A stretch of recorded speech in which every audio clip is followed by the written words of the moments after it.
Beef पाई बनाने के लिए हमें जिन चीज़ों की ज़रूरत है उसमें सबसे पहले मैंने बीफ के पाई लिए हैं, देखें बहुत अच्छी तरह साफ़ कर लिए हैं। इसके बाद मैंने 2 अदद प्याज लिए हैं और 2 ही अदद मैंने हरी मिर्चें ली हैं। और उसके बाद मैंने दही के 2 चम्मच लिए हैं, अदरक लहसुन के भी 2 टेबल स्पून है, नमक का 1 टेबल स्पून है और लाल मिर्च के भी इसके अंदर 2 चम्मच जाएंगे और हल्दी के आधा चम्मच इसके अंदर हल्दी का जाएगा और 1 टेबल स्पून इसके अंदर सूखा धनिया का जाएगा। जीरे के इसके अंदर मैंने डालूंगी 1 टेबल स्पून मैं इसका जीरे का डालूंगी। कुछ दालचीनी के टुकड़े हैं और ये छोटी इलायची और बड़ी इलायची है और साथ काली मिर्च का 1 टीस्पून जाएगा इसके अंदर। कुकर में मैं पाई बनाऊंगी। इसके अंदर मैंने पाई डाल दी है अच्छी तरह साफ करके। अब इसके अंदर मैं ये प्याज डालूंगी सारे और हरी मिर्चें मैं डाल रही हूँ ये सारे। इसके बाद सारे मसाले इसके अंदर डालते जाएंगे। इसके अंदर हम ये लाल मिर्च डाल रही हूँ, हल्दी पाउडर डाल रही हूँ, सूखा धनिया का पाउडर है और ये अदरक लहसुन भी इसी के अंदर जा रहा है और नमक भी और बाकी ड्राई इंग्रेडिएंट्स भी इसके अंदर ही साथ ही जाएंगे। बड़ी इलायची, छोटी इलायची और दालचीनी के कुछ टुकड़े हैं और ज़ीरा है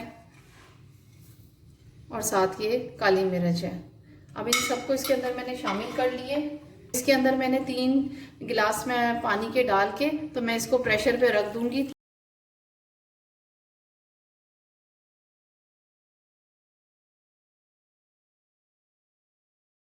अब इसके अंदर सारे मसाले इसके अंदर मैंने शामिल कर दिए हैं। अब मैं इसका प्रेशर का ढक्कन इस पे घंटे के लिए रख दूंगी पकने के लिए।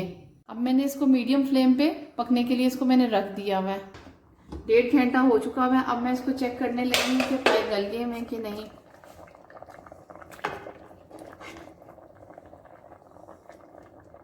पाई बहुत अच्छी तरह गल चुके हैं, ये देखें। मैं इसको स्टेन करने लगी हूँ। इसका सारा इसकी यखनी मैं निकालने लगी हूँ। फिर इसकी यखनी निकाल के मैं इसको भूनूंगी अच्छी तरह।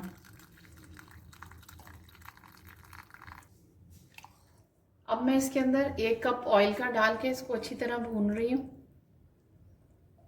पायों में से इसका अपना भी ऑयल निकलता है, इसलिए इसके अंदर हम 1 कप ही मैंने ऑयल का डाला है और अब इसको मैं अच्छी तरह भूनने लगी हूँ। अच्छी तरह भून लिए। जितना हम इसको अच्छी तरह भूनेंगे उतने ही ये मज़ेदार बनेंगे। और ये देखिए इसमें से इसका ऑयल निकल गया हुआ है साइड पे। और अब हम इसके अंदर इसी की यखनी जो हमने निकाली थी वो हम इसके अंदर वापस डाल रहे हैं।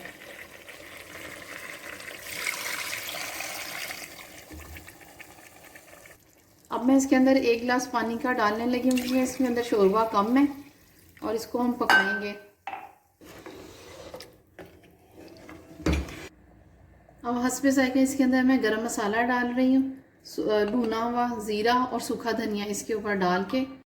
बीफ पाई रेडी हो गए हुए हैं। आपको मेरी रेसिपी कैसी लगी कमेंट में ज़रूर बताइएगा। लाइक, शेयर और सब्सक्राइब करना ना भूलिएगा।